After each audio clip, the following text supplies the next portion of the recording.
Good evening and welcome to the Bitter Knitters podcast. It is Wednesday, January 31st, 2018, 31st. the last day of the month. Uh, I'm Jackman and Arthur's here. hey, How's it going? yeah, not too bad, I guess. Good. Ryan is patient zero in the zombie apocalypse, I guess. Yeah. He's not here. I said to Arthur before this started that I'm sure Ryan booked a ticket down to Florida to find that guy with the giant penis. Yeah, he wants to get choked to death. That choked that woman to death with his giant penis. Sounds like the way Ryan would want to go. Yeah.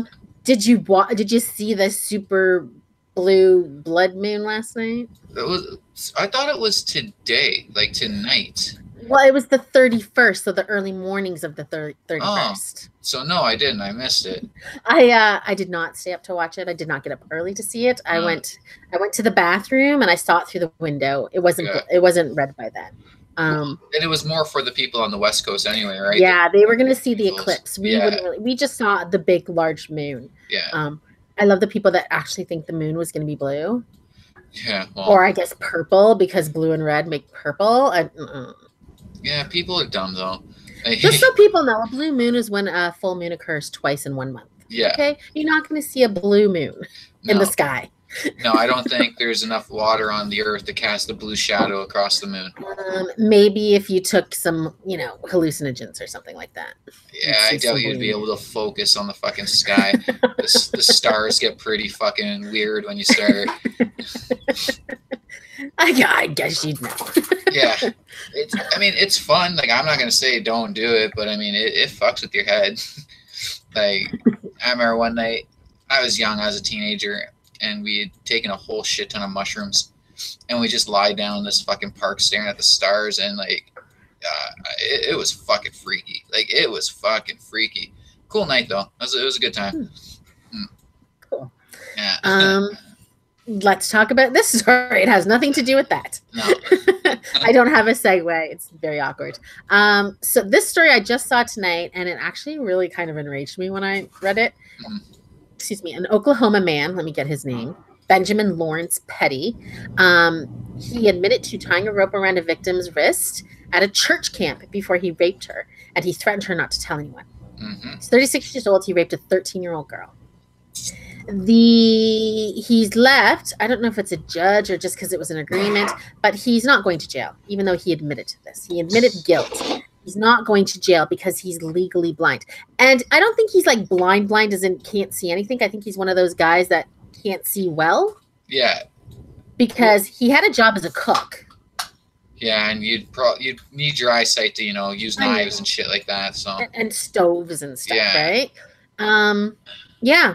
And one of the reasons why this happened was because the family they were not from Oklahoma. They did not want to drive that distance to do all the trial stuff. What? So first degree rape, forcible sodomy, and rape by instrumentation. This is what he did to a 13-year-old girl. Yeah. And her parents, in my mind, it's awful to say, can't be bothered to take her on a long drive. Right. Like, what do you think's more traumatic for your fucking kid? Yeah. Well, and then of course now there will be a civil lawsuit against the camp and the church, because that's where the money is, right? Exactly. You have to make it about monetary gain. Yeah. Because did you really suffer unless you get some money out of it? Like. Yeah. But how sick is that? He's agreed to. He's pleaded guilty. Yeah. She shouldn't have to show up. No. To testify. No. Am I wrong? Like, if you plead guilty, he should be in jail. And all he got was an ankle monitor for 2 years and to register as a sex offender and to undergo treatment for his 15-year probation. That's what he got. Ugh, that's fucking disgusting. I can't even. That just blows my mind how messed up that is. Yeah, that's fucked. I feel bad for that little girl. I do too. I do too. And she went to church camp. I mean, I don't really expect to be safe at church camp. There it is. But you kind of, her parents thought being in the church would keep her safe, I'm sure. Well, right? you think that, but there's predators fucking everywhere. They love to be in where children are, and there's children at church. Exactly. And not just where children are, but where Yeah. children are vulnerable. Yes. You know what I mean? And like Mhm. when you're with your pastor or whatever the fuck it is, you're at your most vulnerable because you're open, you're being honest, you're looking at this person as like a teacher. Mhm. Like they got the answers and shit like that. And they're trusted. They're working for God. Trust them. Yeah, that's fucked up. Yeah, it's really sad. And I mean, this is like, look, we had the big case of the U.S. gymnastics lawyer doctor last week. We just had a Canadian coach be charged here in Toronto area. So, and we've seen other things, teachers, everything, anything teachers, under the sun. Doctors, dentists. Yeah. Like, where there's people that are in a vulnerable situation. Someone will take them. People are trashed, right? Like human beings, we're garbage. We're a trash species. Like seriously, because we're so self-centered. All we give a fuck about is that immediate gratification. You know what I mean? Like it's, I'm just mad over this whole fucking thing. Like to let this guy go because he's blind. Oh, he's blind. In prison, be a harsh environment for him. Okay. I mean, prison's not supposed to be a country club. I have a question. I mean, I've seen people that are pretty sick. Yeah. Cancer, elderly, handicapped. They still go to jail. Yeah, right. So why does this guy get off? Because he's a little bit... I'm sure there's blind people in prison. Tell me there's not a blind person in prison. There has to be blind people in prison. Yeah. Yeah. That's not right. That's so fucked up. Yeah, like, that's really an injustice. Like that is an absolute 100% bona fide injustice. Now in America, are judges not elected or are they appointed? I thought they were elected. I thought they were elected. Yeah, so if you're in this county where this judge is, or however they split it up, you need to go and vote this judge out because that's sick. That's fucked up. And like that's the thing, right? Like it makes this judge look like almost a rape apologist, right?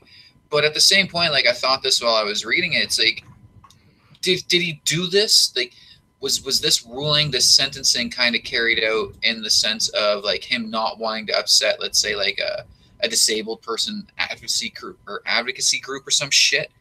Because it's the only thing that I could kind of think of as a reason as to why he would let a rapist walk. That's a good theory, but I mean, like, I don't know if you think that that's going to help your career for the small segment of people that support blind pedophiles. Not even help the career, but to just not have to hear the noise. I guess. Right? Like, and again, I hope that's not the fucking case. I hope that's wasn't his. It wasn't even like this was a plea deal. It wasn't even like this was arranged by the prosecutors. Yeah. He pled guilty. Yeah, no, it's. I just don't get it. Anyway, let's talk about some more messed up stuff with the police. A 7-year-old in Florida, always Florida, was arrested for punching his teacher. Now, this was a little 7-year-old. He got kind of out of it, and the child was taken out of the cafeteria for playing with his food. He then, quote, attacked the teacher by repeatedly punching her on the back until the two fell to the ground. Okay. They couldn't, I guess, wrangle him. So the police were called, and the police took him out in handcuffs. Yeah. Now, this is one badass kid that didn't succumb to the scare of the police showing up. I'm not saying he should be in handcuffs because I think it's kind of scary when there's a 7-year-old in handcuffs. Yeah. But, I mean, it's the same child did have the police called on him several months ago for throwing a tantrum. So he's got a history. You can't physically attack a teacher or a person. No. I don't know. Like, I mean, it's just scary because, like, what's next? He's going to get tased? If it comes to it. Here's the thing, though. The teachers cannot, under any circumstance, subdue this child. Because the parents will lose their fucking minds. Throw the kid in a closet or... Right? Like, to discipline your kid. Now, again, let's face it. This is a fucking... As far as I'm concerned, this is a failure on the parents' behalf. It is. Like, the way your kid acts outside your house directly fucking reflects on you. And it doesn't say this kid has, like, say, autism or, anything that we know of, been diagnosed with, some sort of behavioral issue. But so to remove the kid from the school in handcuffs, to me, displays to the child that there are real life consequences to your actions. Yeah. Right? I'm for this. I am so for this. You know, I've mentioned before about how my house backs onto a school field, and I hear the way these little assholes talk. I hear and I watch how they fucking interact with one another, and children have run a fucking muck. Like, it is crazy to me to hear some of the shit they say to one another, to see how they act towards one another. And something like this, for me personally, is a little heartening, because it shows that there's at least still some people out there that are going to say, no, you know, we're going to show the kid that, hey, you know, you done fucked up. Well, the good thing is that the child was taken, and he did go to the hospital, and he was being psychiatrically evaluated. Yeah. Which is good. Yeah, he was discharged, but I'm sure that this is going to now, you know, children's services are going to be involved, and he's going to have to go to whatever kind of, you know, therapy sessions that they counseling, do necessary. Something. Anger management, something. Yeah, something has to be done. Like, but this kid's going to be the baddest kid on the playground. He ain't afraid of no cops. Yeah, I can remember going to school with guys like that. You know, I was grade 5, I want to say, and I was attending the school that is directly behind my house. So I've always known about this school and how the kids are, and we were never really that good. But I want to say grade 5, and there was this notorious fucking asshole that was coming to our school. Like, everybody in the neighborhood knew this guy as just a giant piece of shit. And maybe within an hour, and I mean this, I'm not even exaggerating, within an hour of him being at this fucking school, he was being removed by the police in fucking handcuffs for fucking fist fighting the principal. Oh my gosh. Yeah. That was grade school? That was grade school. He was a year younger than me, so he was grade 4. Now, do you want to know where that kid is right now? Prison. He's in prison doing hard time for fucking shooting a guy with a shotgun. Jesus. Now, if somebody would have shown this guy that there were consequences to his actions, real life consequences to his actions when he was acting this way, do you think that he would have went down the same path? Maybe. I mean, I remember Logan kicked the teacher when he had a fit in kindergarten. You know, and then that's it. Like, I'm not saying it's a one size fits all. This isn't a blanket thing. You know, everything's obviously case to case within the realm of anything, right? But yeah, definitely. After watching that happen, you know, it really did kind of not skew, but it made me formulate my opinions on this. Where I do believe, like, children need to be shown that there are real world consequences. You cannot just go around acting however you want and get away scot-free, you know? Yeah.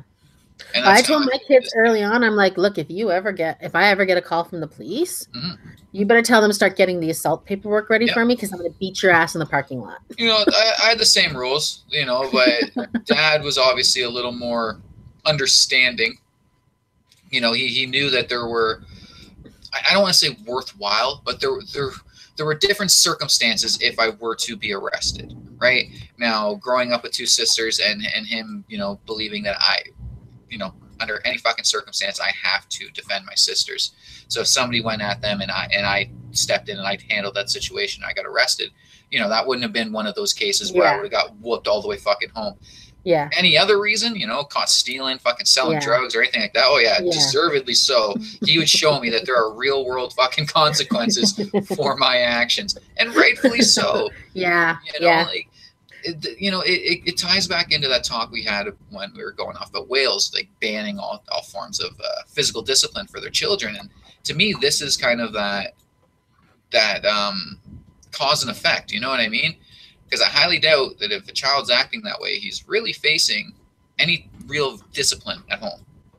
Yeah. You know, when you know there's consequences to your actions, you don't carry on that way. Well, and that's it. And maybe we have to imagine that the parents aren't possibly even giving him a lot of attention. Yeah. Yeah. Like, not even just like, you know, positive reinforcement. Maybe he's not getting anything, right? And that's it too. Like, I don't know this child's situation. I don't know what his home life's like, how he's being raised, who his parents are, how his parents are. You know, these are all just assumptions on my behalf, but that's how I view it. Like, you know, and it's really all of these types of cases. Like, well, and I would say in any case where the kid, like I said, hasn't been diagnosed with some sort of behavioral disorder, it's got to be the kids crying out for attention. Yeah. Yeah, I mean, most of that stuff is, right? Most of what any fucking kid does is a cry for attention. Yeah. But it's still like, it's just still has to. Yeah, well, I mean, you can't live your life. He's 7. He's not irreparable. Yeah. let's get them fixed. Well, and that's it too, right? Like I'm trying to remember where I was and what I was doing when I was 7 years old, and even though I know I would have been, kind of an unruly child and not really understanding consequences and that type of stuff. I mean, I still can't imagine me thinking like, hey, no, I'm going to get away with this. Like, this is something that I can do is strike an adult. Yeah, no, right? I It's would not even the never teacher have done thing. that. It's the adult thing to me. It's to me, it shows like a lack of respect almost. Like that's where these kids are coming from. They just have zero respect for adults and figures of authority. Yeah, Which no, I mean, I'm not the biggest on authoritative figures I myself. see the kids even at work. I see how kids behave at work, and I think, what the hell? Where's your parent? Yeah. You right. know? And that's it. That's my whole kind of thing on this is like, again, it's a direct reflection on you, not the kid, on the parents and how you raised your fucking child. Yeah. Do you think I'm honestly judging your kid for being unruly? I mean, I'm looking down at him per se, but it's you. You are the one that is getting like the brunt of my like judgment essentially. I'm judging the shit out of you for being a piece of shit parent, for allowing your child to fucking act this way. Yeah. Yeah. Right. Exactly. I agree. Yeah, it's okay. I mean, we need to bring back we gotta start allowing teachers to fucking spank kids again. At least the threat that you could get the strap. Because that was one of the things. I was scared to get the strap. I'd had the belt across the hand, so I was not getting the strap. Yeah. So I was good at school for the most part. And I mean, like I said, I never got it. I only knew a couple of kids who got the strap, but the fear of the strap was enough to keep me in line. Oh, fucking right. Yeah, it's kind of funny. Like, I've brought this up before. I was a dick as a kid. Like, I was a fucking bad kid. And I remember we were at home one day, and we were watching fucking like Jenny Jones or some bullshit. When they used to put the kids in like the boot camps. Yes. And Dad looked at me and he said, we're going to send you to a boot camp if you don't start acting right. And I said, can they hit me? He says, no. I'm like, then fucking send me to boot camp. Yell at me all you want. The fuck are you going to do to me? You can't hit me. Like, no, they got to do the one where they drop you in the freaking Northwest Territories and you got to find your way out. and I was young. I mean, I know I was young. Like, I was definitely under 10. And I'd already, like, decided in my head, like, that this is how I'm going to think. Like, fuck you. If you can't physically hit me, then I don't give a shit about what you say. And I kind of feel like that with a lot of these kids, right? It's they know already that there's not going to be any physical repercussions for their actions. So fuck you. Like, boot camp's not so scary. I see the ones when they go to Scared Straight and they go to the prisons and the kids are like crying and terrified. Yeah. Yeah. That would also scare me. Those ones are funny as hell. Like, I love watching that show. Just you're gonna comb my hair and like, what the fuck? Like, you're letting this happen? Like, officer, you see this, right? Like, then you see the ones where some of the kids still end up in jail. You see them like 6 months later and they're in prison. Like, you didn't get too scared straight. Yeah, like that Rodney was caught trafficking a kilo of cocaine. Like, all right, fuck you, Rodney. You didn't learn. But yeah, I mean, and again, I am no one to tell anyone how to parent their children. I'm not, I don't think any of us really have the right to tell any other person how to parent their children or discipline their kids. But I will say you have to discipline your fucking kid. That's it. There has to be something. And you can't just do the threats with no follow through. No. Because that's the worst thing you can do. You say you're going to go in the corner, or you say you're going to lose their toy, or you say they're not going to have their birthday party. You have to follow through. I remember canceling Logan's birthday party, and he was so mad at me. Oh, no doubt. That was in like grade 3 or 4, and I canceled his birthday party, and he was furious. But he'd been a little shit at work, and or at school, and I can't remember if he did something else. He had a fight at school, and that was it. It was canceled. Yeah, no, act right. Like, what's that old saying? Ship up or shape up, or shape up or ship out. Yeah, and that's pretty much it, right? Yeah. I mean, it's funny. Like, I've seen a lot because again, videotaping everything is so prevalent now, right? Which is great. Like, it's so nice to actually like get to see these incidents happen. And I've seen countless amounts of videos, most of them from high schools, never really kids this young, of them like physically beating up their teachers. Yeah, like, I just saw one today where the teacher had taken the phone from the student who was using it in class, and the teacher was trying to keep it away from him, and the kid was grabbing him and finally threw him on the ground. Yeah.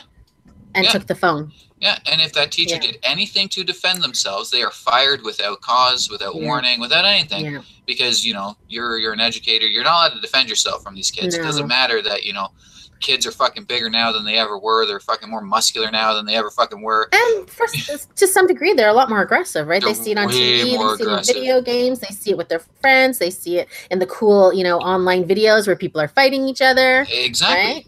Right? It's, it's fucked up.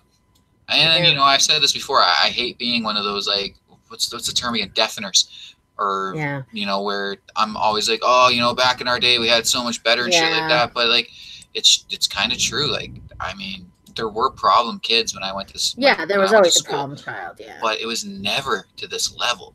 Well, even in our own family, your aunt would be considered a problem child. She did some aggressive things. But I don't even remember her fighting a teacher. And if anybody was going to fight a teacher. Yeah.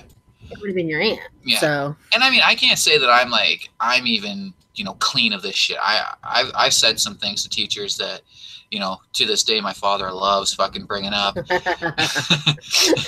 I swear to God, he's like proud of me for doing this because of the frequency in which he fucking brings the story up. So I ended up getting sucker punched by this kid. Now, the elementary school I went to also had a vocational side to it, right? So the kid was developmentally, you know, not all there. I don't want to, you know, say what he had or whatever because I honestly don't know. So we got into an argument over something, fucking pogs or marbles or fucking soccer, baseball, something stupid. And he sucker punched me. You know, in a fit of rage, I fucking ran after him. He ran to the portable where his class was. And he ran in, got the teacher. The teacher comes out. I'm fucking foaming at the mouth. And she goes, "What's your name?" And I turned around and I said, "My name is Dickhead." And I'm telling you that, like, he's never let me live that down. I got suspended over that. You know what I mean? Like, I got punished over that. Yeah. And no, I got no resentment over it. I mean, I know what I did was fucking stupid. Yeah. But, you know, I understood at that point in life, like, there are real fucking consequences for how you act. And, you know, we need to get back to that. We need as a society, we need to get back to that. You can't think that you're going to get away with everything. And then suddenly one day when you're going to jail, you're like, how'd this happen to me? Yeah, right. Or you're getting murdered in a gang fight. Yeah. Right now it's some big systemic fucking problem when no, you had every fucking chance to, you know, get your shit together, to pull your head out your ass and start acting fucking correctly. And it's even like when you see these in schools here, you know, they talk about zero tolerance for violence, but you know, like my son was, and I don't want to go on to be too much and say like bullying and stuff, but there was instances where the kid was, you know, saying things to him and then other kids would get beat up. Logan never got beat up. Yeah. But some of the other kids were bullied and beat up, and I'm thinking, well, why is this kid still in the school? Yeah, right. Well, because there'll always be that, you know, someone will look at someone's economical status or some shit, and then they kind of determine from there, like, oh, well, you know, they don't have as much, so, you know, they're just acting out. Okay, I get that. I understand that wholeheartedly, and I truly do. Does it excuse their behavior? Yeah. Right? Like, so even this little boy. So let's say, that he does come from a broken home, or he's not, you know, maybe as well off as the other kids or whatever, and he's acting out towards that. I can understand that. But does it excuse what he did? Well, and the other thing is I'd like to hear the parent, because I feel like in some cases, like I said, I don't know what these parents are saying, but, you know, just from personal experience, I've seen a lot of parents saying things like, they're picking on my child. Yeah. They've got a vendetta against my kid. You know your kid. Yeah, you know, when Logan's teachers would say to me, Logan said this. Yeah, that sounds like my son. Yeah. you know, like he said to the teacher one day, he said, my dad wants to talk to you tomorrow. Yeah. Right? Because we were having parent-teacher interviews. And so we show up and there's two teachers in there to meet with Scott. And they were, you know, they thought Scott was going to lose his mind. And it was because they'd thrown out his test. So what had happened was the teacher said he was in like a specialized helping in a math class with some other kids. And the teacher threw out all the tests. He said, you know, these were garbage. We're going to do another one. Well, Logan had done okay. Yeah. And he was mad. He's like, my test isn't garbage. And I always, you know, I've always taught my kids, question authority. Fucking right. Do it in the right way. Well, he, of course, didn't do it in the right way. He got into an argument with him. Yeah. And so then after the next day when he he came home and told us, and Scott had said, well, I'll talk to him tomorrow. Yeah. So he went to school and he said, my dad's going to talk to you tonight. And that's the sort of thing. So when the teacher told Scott that story, Scott's like, oh yeah, that sounds like Logan. That's, and we said, look, we've always told him to question, Yeah, but of fucking course right. he can't fight in front of other students with the teacher. That's not appropriate. Yeah, So, no. I mean, especially at that age. High school is a little high different. school. I was just gonna say, high school is different. Elementary school, yeah, you should probably just shut up and take it. But yeah, but anyway, and that teacher's a dumbass anyway. And if he's listening, fuck you. I know he's not listening. Anyway, let's move on. Fuck you, bud. I want to talk. I got a couple more stories I definitely want to talk about. So, okay. What the hell is going on in Baltimore with the cops? What I know Baltimore's got a lot of crime right now, and it's kind of like the new, like when I think about like really bad cops and stuff, I think about the movies from like the 80s and the 90s where like New York and Los Angeles cops were out of control, and it seems like Baltimore has become that reality. Yeah. We saw a couple of months ago the video of the cop planting drugs to bust a supposed drug dealer. Yeah. So now this story came out. Now this happened in October 2015, but I'm just hearing about the story today. So 2 cops. One was with the Gun Trace Task Force. He's Detective Mamoudou Gondo and his partner, Detective Jamel Ram. They had they did a home invasion. Is the only way you could say it. Yeah. They heard that there was $100,000 worth of drug money in there. So they made a plan and they, went into the thing. They encountered a woman in there. They scared her with their guns. They took jewelry. They took some cash and they took some heroin. They split it up afterward. And apparently it wasn't the first time that had happened. That's not a surprise, like at all. Like seriously, I was saying just before the show, I had aspirations of being a cop earlier in my life, and I decided against it solely because I knew that I would do shit like that. Yeah, flat out. Like human beings. I say it all the time. We're scum. We're garbage. We don't care about really what it is we're doing, the ramifications of our actions. It's about that instant kind of gratification or however you want to classify it, but. I'm not shocked by this at all, like at all. I've said my piece about BLM and whatnot, but Baltimore is like the one place where I feel like that shit's needed, and my only real knowledge of Baltimore is from that show, The Wire. But watching that fucking show, I'm like, what the fuck? Like, this is what it's like? Like, this is what you guys have to fucking go through. Like, this is fucking crazy. Like, crazy to me. There was the one where I can't even remember what it was, but it was something like, you have to go, if they're black, you go arrest them. There's no nothing to it. Like, if they're out on the street and they're black, fucking arrest them. Really? So it wouldn't surprise me finding out that there are fucking police there pulling this type of shit, like fucking home invasions and going after fucking drug dealers. Scary too, because they talk about their past, and like one was kind of drug gang adjacent. He hung out with the drug crew, and the other one had done quite a few home invasions as a young person before becoming cops. Yeah, these are the people that were allowed to become cops. Yep. And then you hear the one guy, Raymond. He's saying that I want to say the quote. He liked using his badge to rob people who he was arresting for drug offenses. He preferred to take some of their money, but not all. And if a victim spoke up, he would be forced to essentially admit what they were up to. Yeah. Right. So, that cop took my money and my drugs. Yeah. Yeah. And if you honestly think about it, it's to the police that are committing this shit. It's kind of a victimless crime. Mm-hmm. Right, like regardless of them breaking the law, right? Like, I mean, again, though, like they're breaking the law, right? You are selling drugs. Being a drug dealer is against the law. Boom. Yeah. So, like, what are you gonna do? What course of action do you have for me coming into your house unwanted and fucking robbing you? Even if it is for drugs, like even if it is for something illegal that you're doing. Mm-hmm. I mean, these guys pretty much have a fucking carte blanche to just. Well, there's no protection. There's nothing. And I mean. It's like, when the prostitute gets raped. Yeah. Right? There's nothing to say, I was raped because you're a prostitute. No one's going to believe you, right? See, that to me is fucked. Like, it's yeah. I understand that, like, sex workers, they're cast in this kind of weird light, but, I mean, they're still human beings. They're absolutely human beings. They're trying to survive. Not all of them are drug addicts. Yes, a lot of them are. Yeah. Not all of them are. Some of them are just really trying to take care of their families. Yeah.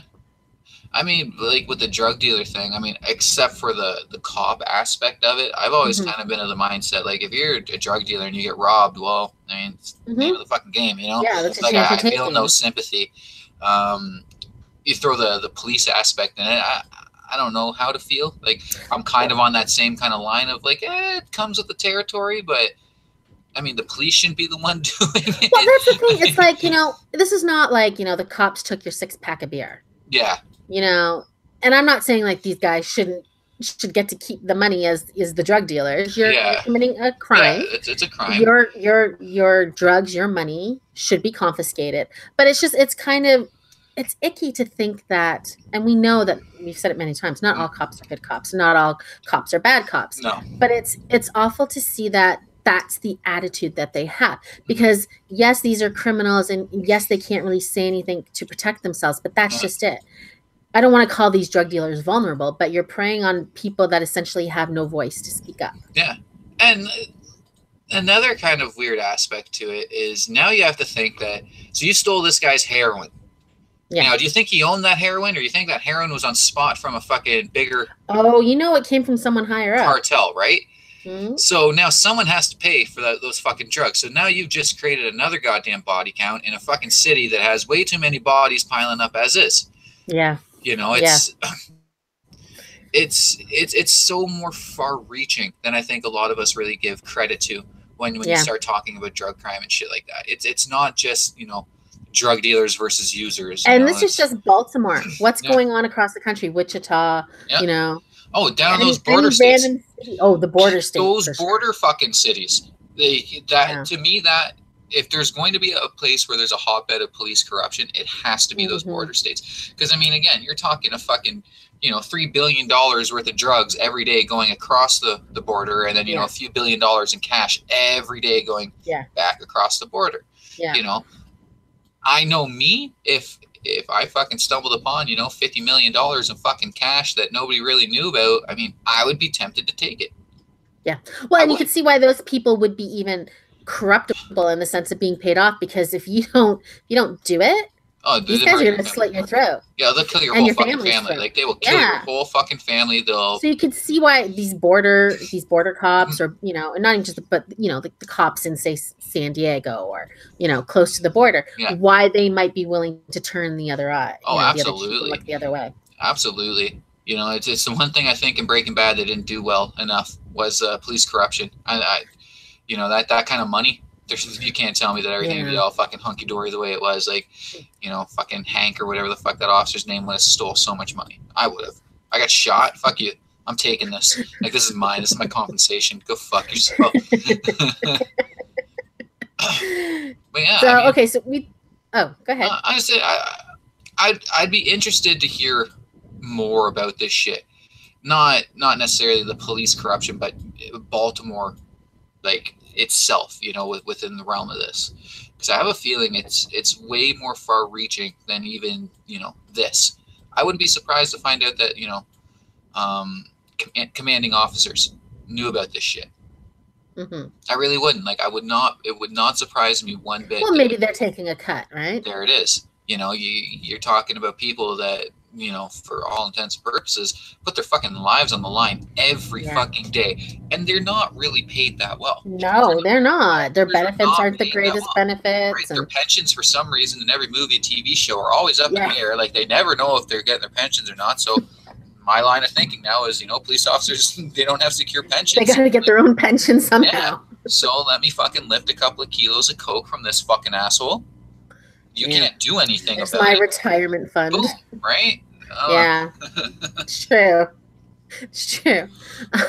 Okay, I want to talk about this story because it made me think of a story that had to do with Logan, and I'll tell you it after. So a college tennis player has been suspended indefinitely after allegedly telling his opponent, "At least I know my dad." Now, it's a white guy saying it to a black guy. Of course. Right? Appalachian State University immediately suspended Spencer Brown after they found out about it. John Wilson IV was the black guy, and he tweeted out that this had happened. Yeah. Apparently, the coach for Appalachian State University had heard this, and he responded by saying, "We have a black guy on our team." Yeah. you know, the old, I have a black friend. Yeah, I have a black friend. I have a gay friend, right? Yeah. um, but so I guess, and the university also said, like, as soon as we learned that this had happened, so I'm guessing that maybe Spencer admitted to it to the faculty would be my guess. Yeah. And they also suspended the coach. So I mean, people are being punished. Yeah. But I will say this. Now, there was a boy, this bully that I talked about in Logan's school, and he used to say mean things to Logan all the time. And I said to him, I'm like, look, Logan, you know, I know you're not going to fight this kid, because the kid didn't never really fought Logan, and he was much smaller than Logan. Yeah. I'm like, you need to stand up and say some shit back to him. And I'm like, you know what you tell him? And this will crush his soul to the core. And this is the meanest thing I ever said. And I told Logan to say, but I don't regret it. The kid's father lived in Texas. And I'm like, at least you should say, because you say like Scott was on welfare and stuff. Like, Scott worked for Hydro. Yeah, and so he said, I said, tell him at least your dad didn't have to move to Texas to get away from him. Ooh. So Logan said it, and the kid was crying. Fucking shots fired. But after, and then the final straw was, he said to Logan one day, he said, you're going to die alone. And Logan was telling me, but we were in line at the grocery store, and Logan started to tell me this, and he was crying, and I'm like, what the frick? I was so mad. And the lady behind him in line heard the story, and she's hugging him and telling him, you know, he's a sweet little boy and stuff. And I think it was grade 6 or grade 7 that happened. And I wrote a long note to the teacher. And she was a very young teacher, too. I think she was probably her first class out of university. And, you know, I explained to it. And right away, the very day she got the thing, she started a bullying in health class, bullying unit. It stopped. It stopped. So I think the kid didn't realize what he was doing. Possibly. Because she didn't pull him aside. She didn't single him out. Yeah. She was waiting to see if anything changed. And it stopped. So. Oh, that's good. Yeah, and this was a kid who used to call the girls sluts and bitches. And, you know, he was not a nice kid. And when he graduated, he won almost all the awards. Oh, wow. Yeah. So turned his life around, I guess. Now, to the story, like, for one, Bud, you're not on Xbox. Yeah. You're not gonna get away with saying this shit. Like, you're not anonymous. Like, this isn't an Xbox game. And it wasn't even like an anonymous Twitter handle. No. You said it to his face. And this guy is playing tennis. Yeah. Tennis. This isn't a pickup basketball game out in the hood. This is you're He's playing for a university. Yeah, like, and you know he's at a historically black university apparently too. So there was so many things about this story when I heard about it. I was like, what the fuck is wrong with this idiot? You know, now I'm one for trash talk and smack talk, and I kind of do believe that, you know, when you're on your court or your rink or whatever the fuck it is, you know, you say whatever the fuck it is you got to say to get under your opponent's skin. Yeah. You know, within taste, obviously. Of course. Like, you're don't go out there. Saying the N-word and stuff exactly, you know. Black guy. Yeah, unless, you know, you got balls of fucking steel and you can fight everybody on earth. Your ass kicked, cool. Like, whatever. If you think you got them kind of skills, then go for it. Just film it and let me watch, because that sounds fucking hilarious. But, yeah, no, this one I thought, like, you're dumb, bud. Like, you're so fucking stupid. That is. But that's like the epitome of, like, and I hate to say it, you know, we hate to say it, white privilege, white entitlement. Oh, absolutely. Like, this guy thought he was his shit didn't stink, and whatever it was, he had a, you know, gold fucking spoon in his mouth, but he really thought he could say this to this guy and that there would be no repercussions. And no, that's you don't get to live life that way. None of us get to live life that way. Not a single fucking one of us get to go through life without any repercussions for our actions. And what a nerdy little nerd he is too. Yeah. Spencer Brown. He looks like. Do you know who Jack McBrayer is? Who? Jack McBrayer. He was the page on 30 Rock. Oh yeah. Yeah, he looks like, you know, his cousin or something. Yeah. This one. I mean, I pissed myself laughing when I first read about this, because, you know, that's something that, like, if you ever play Xbox Live. You know what I mean? Or even PlayStation, I'm assuming. One time I tried to play Xbox Live, and they killed me immediately in Call of Duty, and I never went back. But it's ruthless, and it is nothing but, like, racism and fucking, you know what I mean? And it's and I've never looked at it as, like, oh, well, see, this is an example of fucking, you know, the racism bullshit that people have to deal with. To me, it was always it was smack talk. You're trying to say the most inflammatory fucking thing you can to your opponent to, you know, get in their fucking head. Yeah. This is not that. Like that was flat out fucking racism. Yeah, that guy's an idiot. That was I hope that works out well for you, Spencer Brown, because you know, good luck getting into another college or on another tennis team. So, well, even that, I mean, you're talking tennis, man. Like tennis is an international fucking sport. This isn't a North American fucking thing, bud. Like if you actually pursue this and you want to be a fucking professional tennis player, you're gonna go up against a lot of people from fucking Africa, you know, Asia. Like, well, look at who the top tennis player female in the world is. Yeah, right?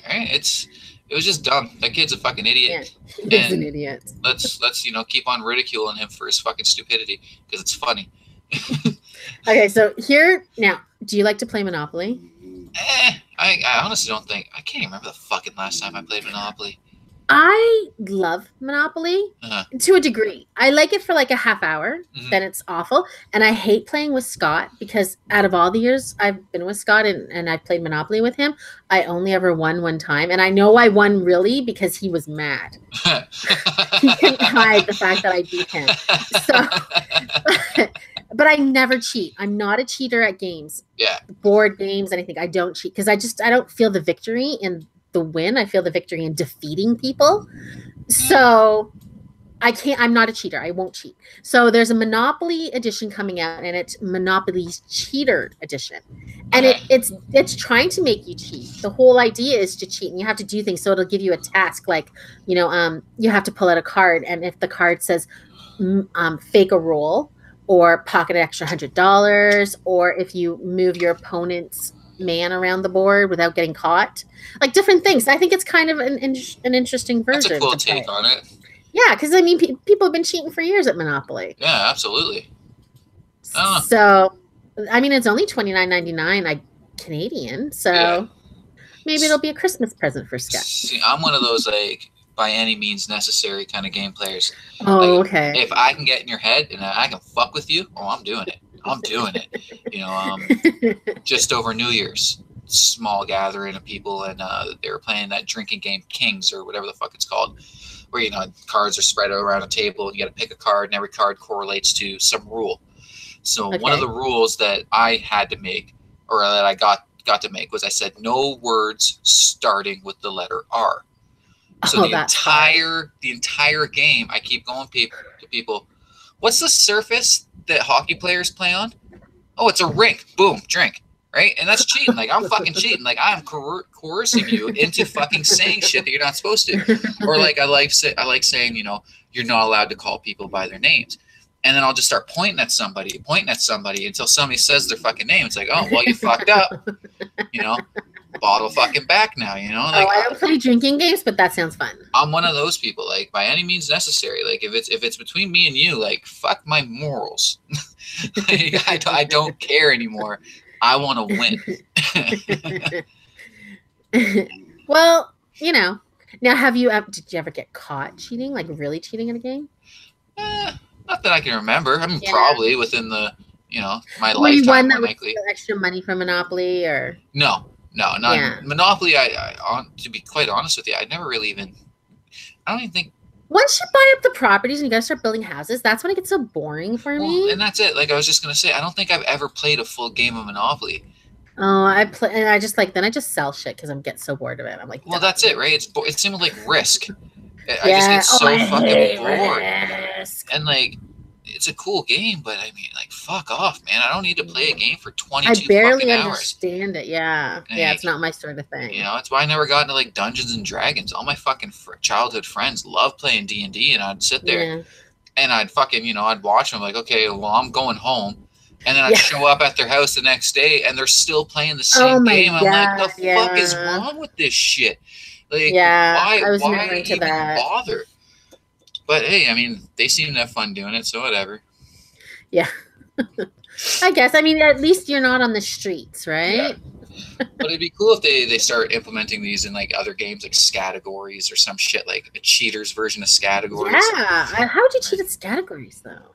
You play with people that aren't as bright as you, I'd imagine. That don't really. I love Scattergories. Same here. Yeah, same here. That's probably my favorite board game.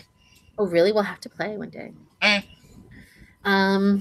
But yeah, let's talk about this story before we run out of time, because this was Okay, so we've been hearing a lot of stories about emotional support animals, especially Mm-hmm. trying to get them on planes.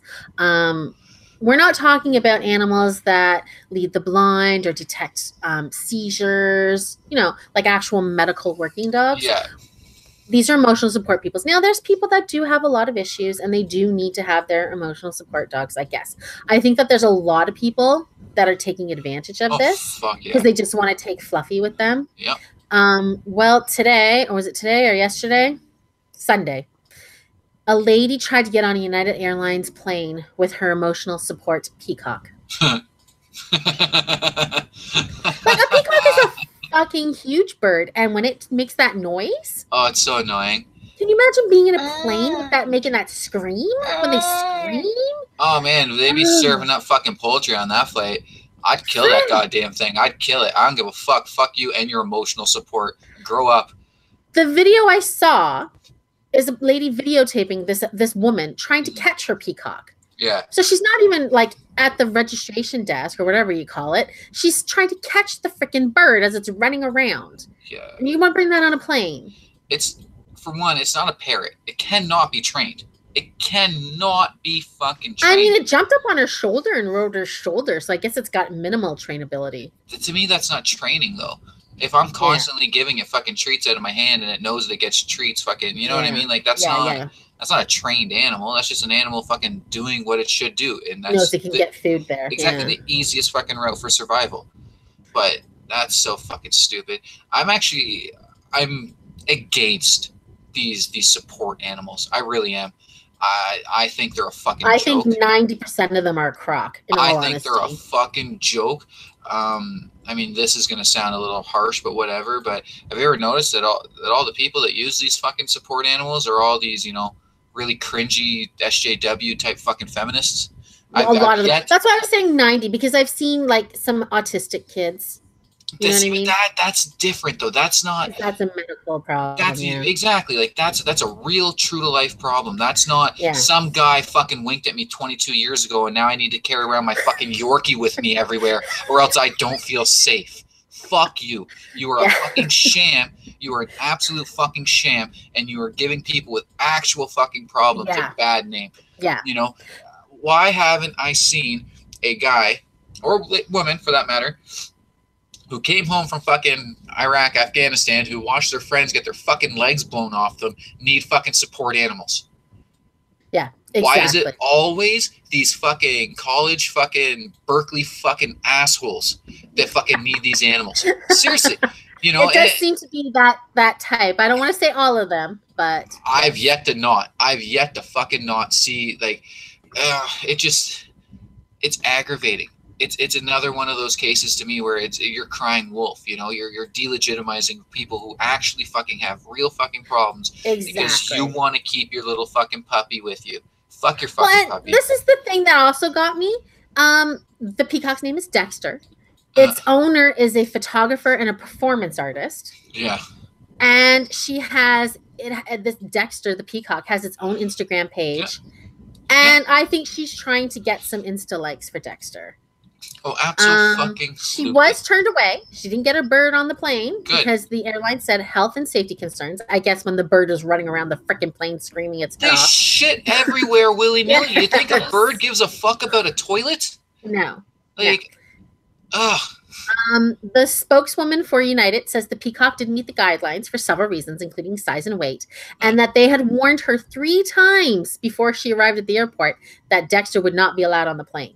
But she showed up because she wanted the pictures, she wanted the videos, and she wanted the internet fame. That's what I fully 100 believe. Yeah, she wanted this controversy. She wanted us to talk about it because, it's valid now. Now she can fucking really claim victimhood. Yeah, well, now she really is a victim. She had to drive across country with vectors. Yeah, right? Like, oh my God. Mon friends. Like, I'm I actually really want to go to Dexter's Instagram and just be like, I hate you, Dexter, and your mother. Actually, I shouldn't hate Dexter because he's just a dumb bird. Yeah. But, like, I had the opportunity when I first got Callie to go and get her trained as an emotional support dog. So I could have taken her everywhere, and we really considered it. Yeah. And I didn't do it for one reason and one reason only, because I do not want to be, I don't want to abuse that. You know what I mean? Mm-hmm. I don't need an emotional support dog, regardless of, you know, when I go through my depression and shit like that, regardless of any of that. I do not want to cheapen that. And to me personally, a lot of it does. Like, it's gone too far. You're right, because you hear a story every week about somebody who's been, you know, upset that their dog wasn't allowed into the mall or the dog wasn't allowed into a restaurant. You know, I have people that kind of bring these dogs in little bags into the store. Yeah. Or try to bring them in and walk around the store. And it's like, look, you can't have your dog in the store. No. Oh, well, it's in a bag. I'm like, you know what? It says right here, no dogs. Yeah. Because there are health code violations if you bring a dog in. If it's not a service dog, it cannot come into the store. I don't care if it's an emotional support dog. Yeah. Stay outside with it. You know, it really bothers me. It just really bothers me. And I'm all for, you know, I am for these emotional support dogs. I really am.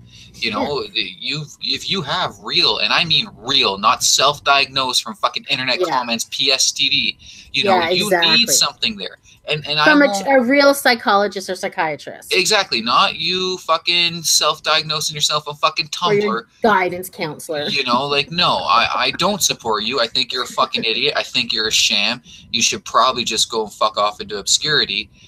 But, you know, it's this lady's fucking stupid.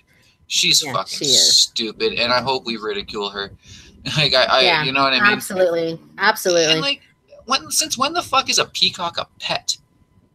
Yeah, I don't know. This thing's gonna fucking end up like pecking her in the fucking face one night while she's sleeping. It's gonna get abandoned at some fucking animal sanctuary, which is probably the best thing for the animal. Or, I mean, if she lives in, I don't know where she lives, but I mean, like, there's a good chance a coyote can eat it out in your backyard or whatever. Yeah, right? It's so or even a dumb. Raccoon would probably eat a freaking peacock. Raccoons will eat fucking anything. Yeah. Like, literally fucking anything. They don't give a shit.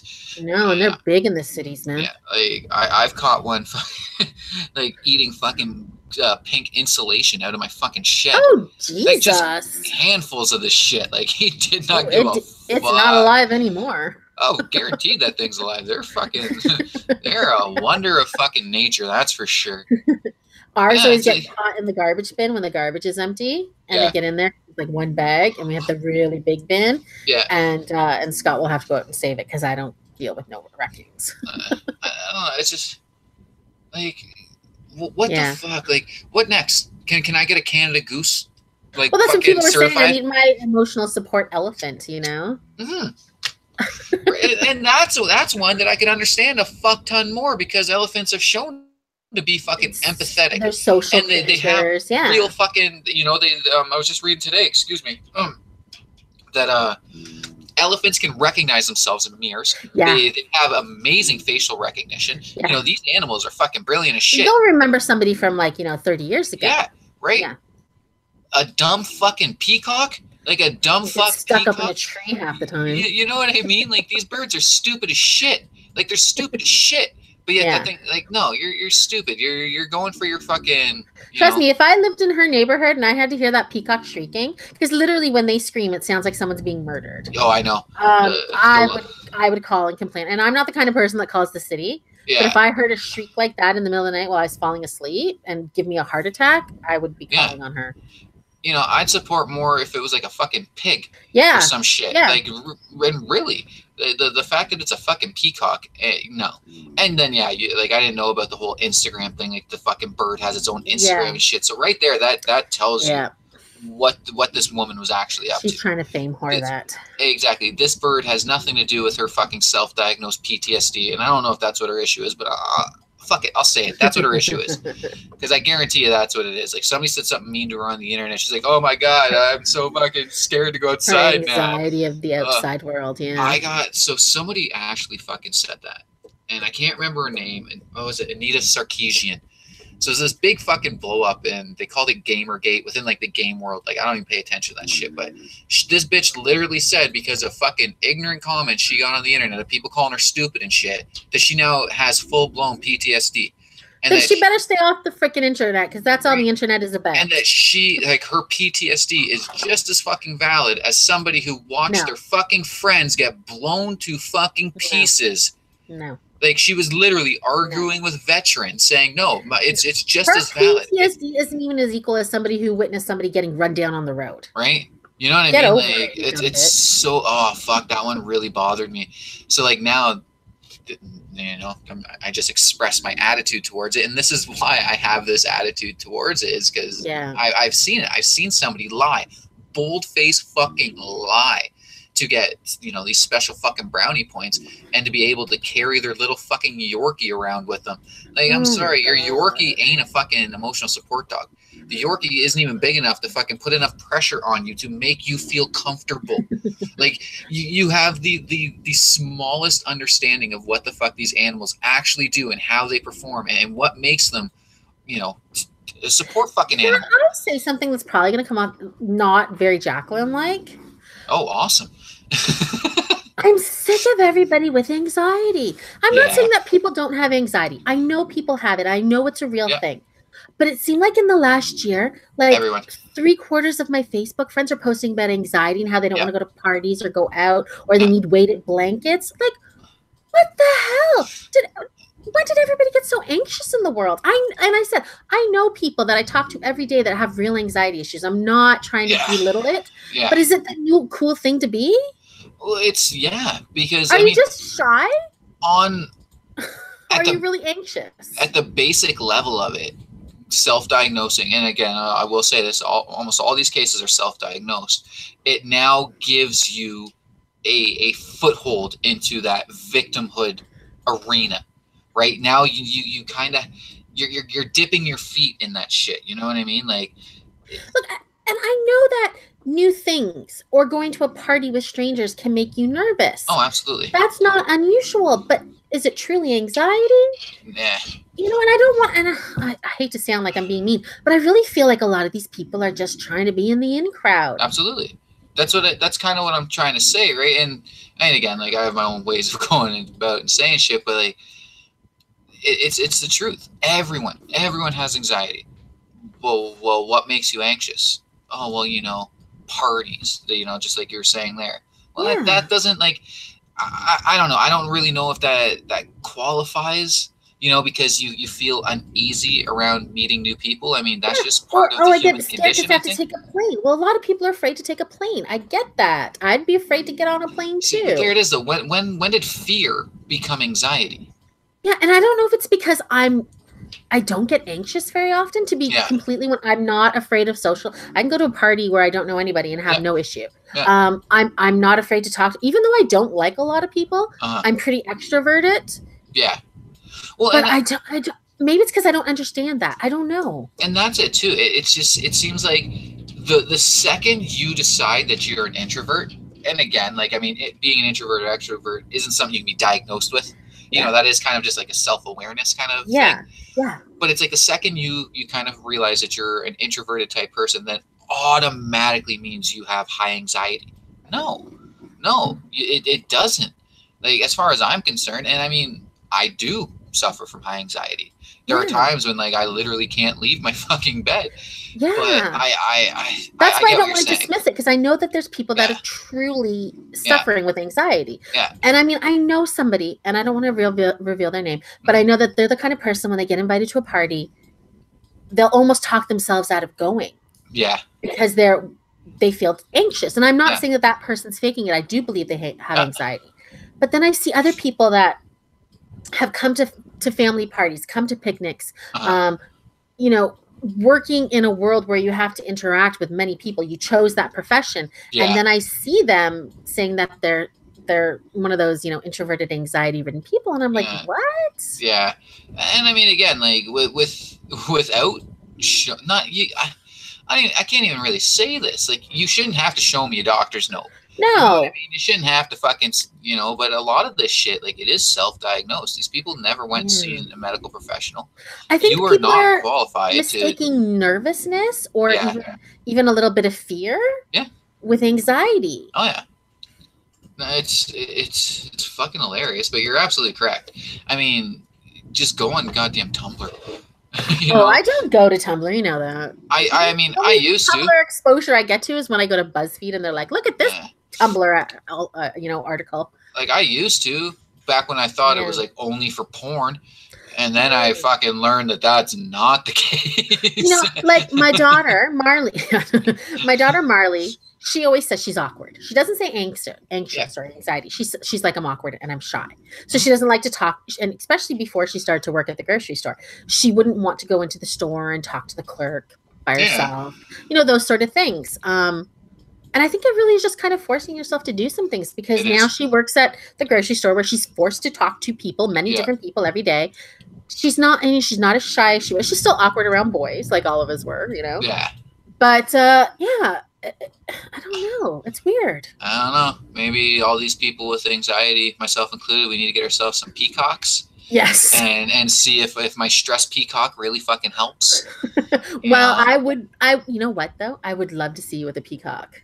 Oh, you would? I mean, I'd be bringing it over for a family dinner because I'd get sick of it. It'd be amazing just be sitting on your shoulder and just like fucking leaping around and shit. No, fuck that. That thing would be called Sunday dinner. You'd have to get the male with the big tail too, because you can't just have the stupid peahen because she's boring looking. I have no idea. Whatever one's the best one for eating. Like whatever one has the most meat on it. When I finally get sick and fucking tired of it and butcher that fucker. Poor little peacock. Fuck you, bird. You're a bird. I'm a person. You've had, hundreds of millions of years to develop thumbs. You didn't do it? Fuck you. In the oven you go. Now I feel like I'm not going to be able to sleep tonight because I'll be thinking about how I said that anxiety people are like fake. Oh, yeah, I'll have anxiety over that, and I'll have to join your tribe. Hey, with some of the bullshit that I've said, and I haven't gotten any hate mail, I think you're pretty good. Yeah, I think that's like not that bad compared to some of the things you've said. Yeah, because I said some horrible shit, and I mean, still no hate mail yet. No, so, I'm waiting, people. Like, I mean, what more do I have to do to offend you? Yeah. Shoot somebody on 74th Avenue or whatever Donald Trump said. Fuck. Oh, God damn it. So that'll be it for the week. I'll be back on Sunday with Justin for our TV Attack edition, and we'll be back on Monday with Arthur, and hopefully Ryan will be feeling better, and have a good week. Yeah, take care. Bye.